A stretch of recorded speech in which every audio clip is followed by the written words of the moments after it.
Continuamos en Biotipo by Oncatio. Y tener un médico al cual charlar, entrevistar en una charla amena, como siempre decimos, es doblemente fácil, ¿sí? Es doblemente fácil. ¿Qué tal, doctor Miguel Cano? ¿Cómo estás? Hola, buenas noches. Bueno, generalmente nosotros tenemos cantantes, intendentes, pero hablar con un médico significa hablar de lo que uno sabe. Miguel, ¿a dónde estudiaste medicina? Bueno, yo comencé estudiando medicina en la Universidad Nacional de Tucumán. Cursé hasta tercer año, luego por razones familiares me trasladé a la Universidad de Córdoba y me recibí acá en Córdoba. Médico cirujano. De médico ¿Cierto? cirujano. El título es médico cirujano. ¿Has nacido en dónde, Miguel? Yo nací en San Miguel de Tucumán. San Miguel de Tucumán. ¿Por eso Miguel o no? No. No. Es más bien familiar. Más bien familia.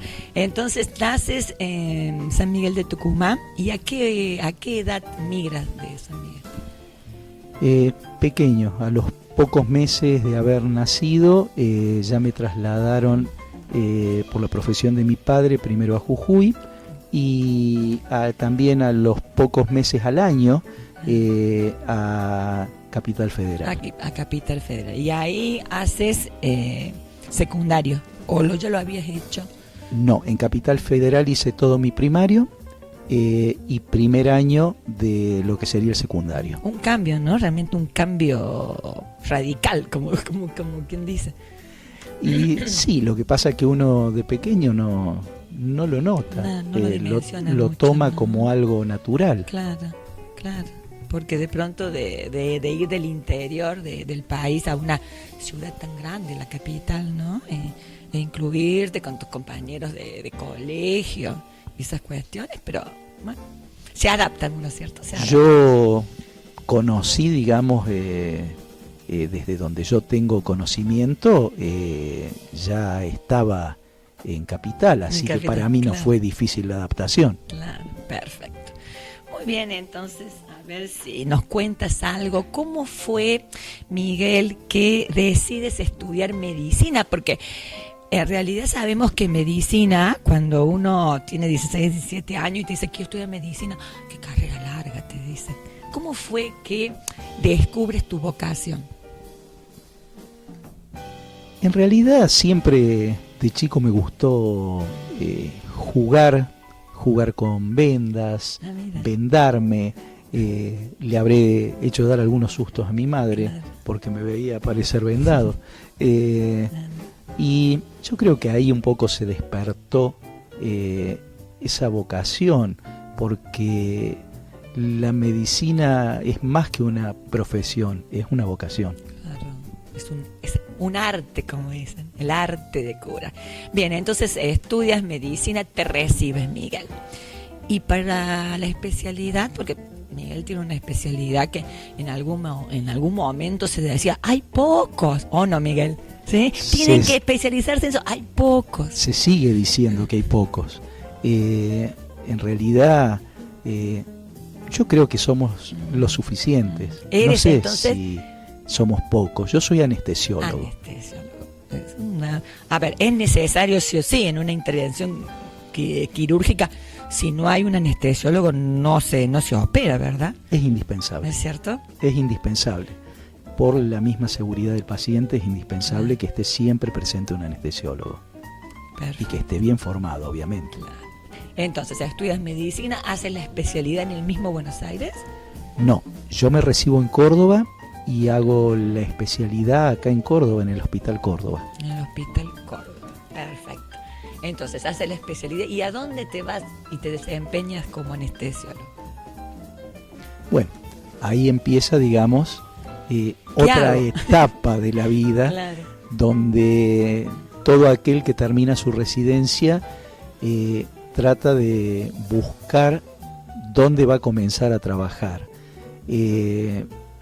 Por aquel momento las plazas en Córdoba estaban cubiertas, había que esperar en cierta forma, no era fácil, y surge la posibilidad de que vaya a Santa María, que es la segunda ciudad de Catamarca, donde había nacido mi padre, y les estaba haciendo falta un anestesiólogo. Qué bonito debe ser, ¿no? Es un lugar muy pintoresco, claro. Es en los valles calchaquíes, con los cerros de colores, la verdad un microclima, como lugar muy bonito, tiene una clínica, un sanatorio, un hospital, y bueno, tranquila tu vida ahí. Sí, pude desempeñarme, digamos, en los 3 lugares. Bien, entonces te recibes en Córdoba, haces la especialidad en el Hospital Córdoba, te vas a Catamarca. Más o menos, ¿qué edad tenías por ahí, amigo? Y andaba ya por los 32 años. 32 años. Soltero, casado, con hijos, porque, a ver, si hay algo que los médicos, varones y mujeres nos miramos mucho, es la carga familiar, ¿no? Porque no es lo mismo irse al sur, que están pagando muy bien, dicho sea de paso, por estos días, están ofreciendo puestos muy bien pagos en el sur.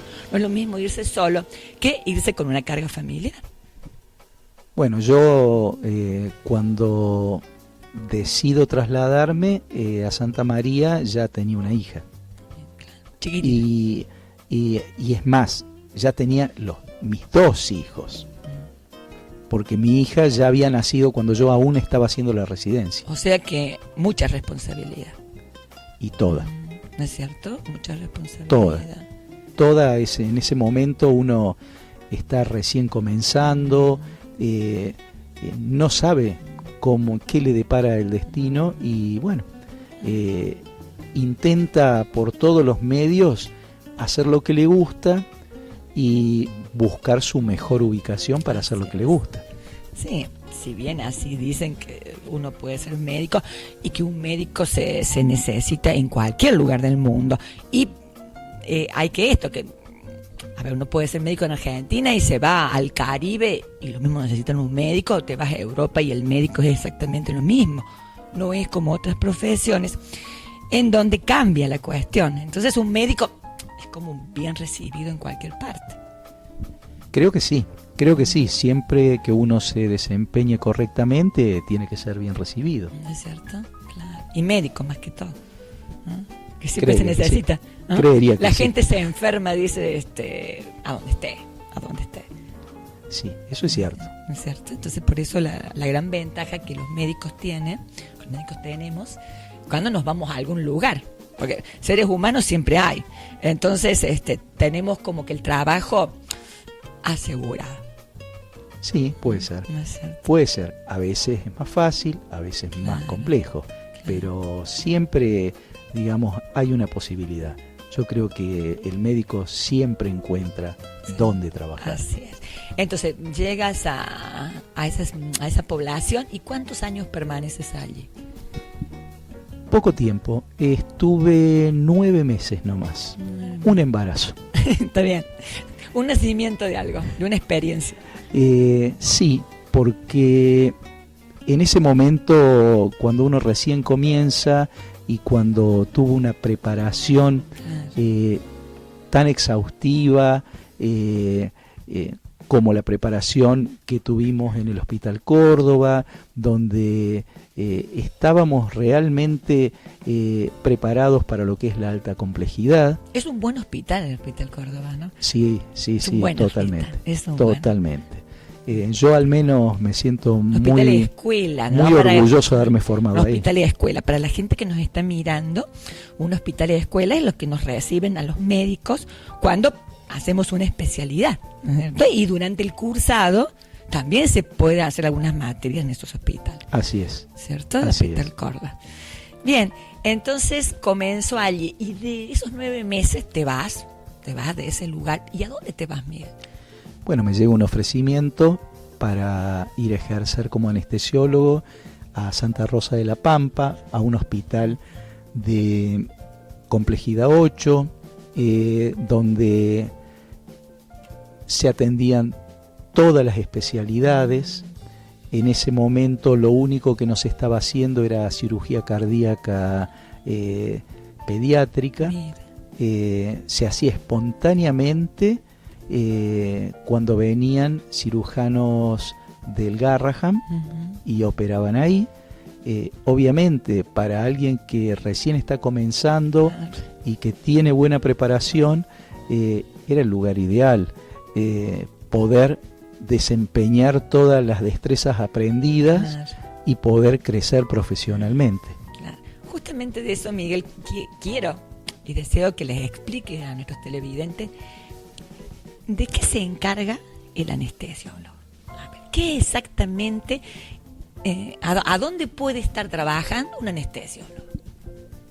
Bueno, obviamente el anestesiólogo se encarga de no solamente de que la persona no tenga dolor durante el acto quirúrgico, sino de cuidarlo permanentemente para que todas sus funciones vitales estén en condiciones y una vez que termina la intervención pueda recuperarse lo más naturalmente posible. Funciones vitales, de paso vamos a contar un poquito, pero tú vas a contar, aparte estoy media disfónica, no puedo hablar mucho, pero a ver, ¿cuáles son, a qué se llaman funciones vitales? Bueno, en realidad uno lo que controla son los parámetros cardíacos, respiratorios, para de esa forma la presión arterial, de manera que durante toda la cirugía la persona esté lo más parecido a la normalidad. Está. Qué bonita definición, ¿no? O sea, digamos,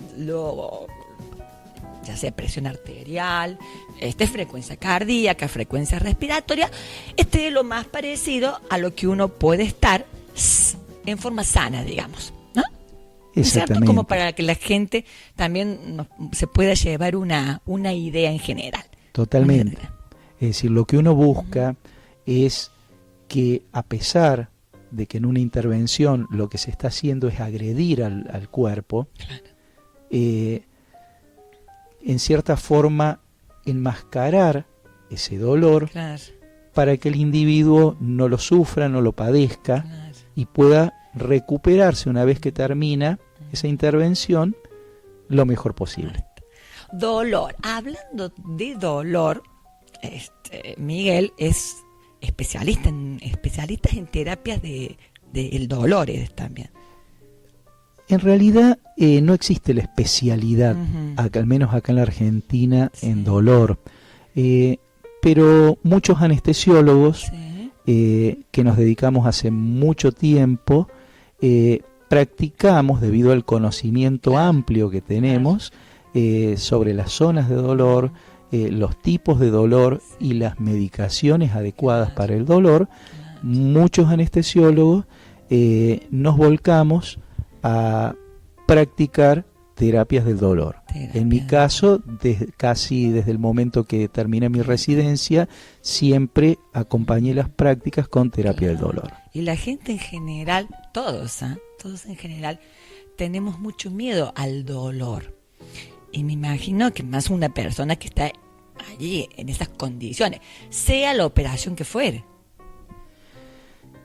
En realidad está bien tenerle miedo al dolor, pero el dolor no es nuestro enemigo, es nuestro aliado. Exacto. Porque el dolor lo que hace es informarnos de que algo no está bien. Claro. O sea que, a ver, no hay que alarmarse demasiado si es que le duele algo, porque eso es como que obliga a la persona a consultar. Porque se imaginen que si no lo doliera nunca nada, nos destruiríamos prácticamente. Totalmente. Es decir, es un mecanismo, digamos, de protección. El dolor es eso. Nos está protegiendo, nos está avisando de que algo no está funcionando bien. Está bien, entonces no hay que alarmarse, así dijéramos, cuando a uno le duele algo. En todo caso, agradecer al organismo que le está avisando que tiene que consultar a un profesional. Totalmente, hay que ocuparse. Hay que ocuparse. hay que ocuparse de la salud.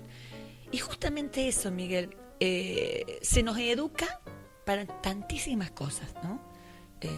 En el colegio, ¿no? Sumar, restar, que geografía, que hablar, y no se nos educa para cuidar nuestra salud, cuando la salud sabemos que es un capital inherente. O sea, a ver, uno es dueño de su salud y como tal lo debería cuidar. Sí, correcto. En realidad, yo creo que muchas veces se comete el error o el descuido de no hacer foco sobre lo que se llama la prevención y la promoción de la salud. Porque lo que tenemos que lograr es no llegar a ser atendidos. Cuando nosotros llegamos a ser atendidos por un médico, es porque algo falló en el camino. Claro. Y es justamente esa promoción y esa prevención. Precisamente. Entonces, lo ideal sería que desde el jardín de infantes, por decirte una edad, porque un niño a los 5 años, cuando llamamos jardín de infantes, si bien ahora van a los 3, 2 años, ya desde antes comienzan a ir a una guardería. Desde allí uno debería de ejercer una educación para la salud, que es acorde a la edad de que el niño va teniendo y las distintas etapas. Sí, totalmente. Es decir, yo creo que la educación tiene que ser continua, desde el jardín de infantes y seguir durante toda su vida, para que uno sepa realmente a qué está expuesto, cómo prevenirlo, para no llegar a enfermarse. Claro, porque es más, un niño de 5 años, por decirte, cuando es oficialmente que uno sabe que ya está en el jardín de infantes, ya un niño allí tiene que saber sobre su limpieza bucal, tiene que saber que, digamos, los peligros al fuego, al agua caliente, tantos accidentes que ocurren en el hogar, producto de que ni la mamá ni sus hijos muchas veces están educados como para evitar ese accidente. Sí, los accidentes domésticos lamentablemente son frecuentes y no son tenidos en cuenta, no se toman las medidas para prevenirlos, justamente por el desconocimiento. Es cierto, entonces sería una buena oportunidad desde el colegio. Es más, cuando vamos por ahí, por la calle, y vemos a alguien que le pasó algo, que se cayó o que se desmayó, y muy pocos son los habitantes que saben cómo asistir en forma correcta, cuando eso, Miguel, debería ser instruido en el colegio. Sí, yo creo que hay que acompañar todo el proceso. Yo creo que las personas tienen que conocer desde temprana edad cómo se suceden las cosas, para de esa forma poder prevenir. Exacto. Y eso es una función inherente al Estado. El Estado mismo es el que tiene que ir acompañando todo ese proceso, porque lo que en fin se busca mediante la salud pública es que las personas no se enfermen. Claro. Es menos gasto también, ¿no? Desde lo que significa salud pública, precisamente. Y obviamente, si la persona no se enferma, claro, también va a tener un gasto menor el Estado. Entonces, cuando uno se educa, y más en el tema salud, esto significa que ya desde niño vas a saber qué es lo bueno para su salud y qué que no es tan bueno. Y más que en estos momentos estamos teniendo muchos problemas con los jovencitos, chicas de hasta 10 años, abortos, ¿no? Y un montón de esas cuestiones que tienen que ver con la educación sexual. Si bien algo se está dando de un tiempo a esta parte, pero parece que no está del todo enfocado. ¿O será que también los padres muchas veces no acompañan lo que el maestro, lo que el profesor le puede estar diciendo a ese joven desde el colegio. Bueno, mira, con respecto a eso, ahí tenemos que tener muy en claro que muchas veces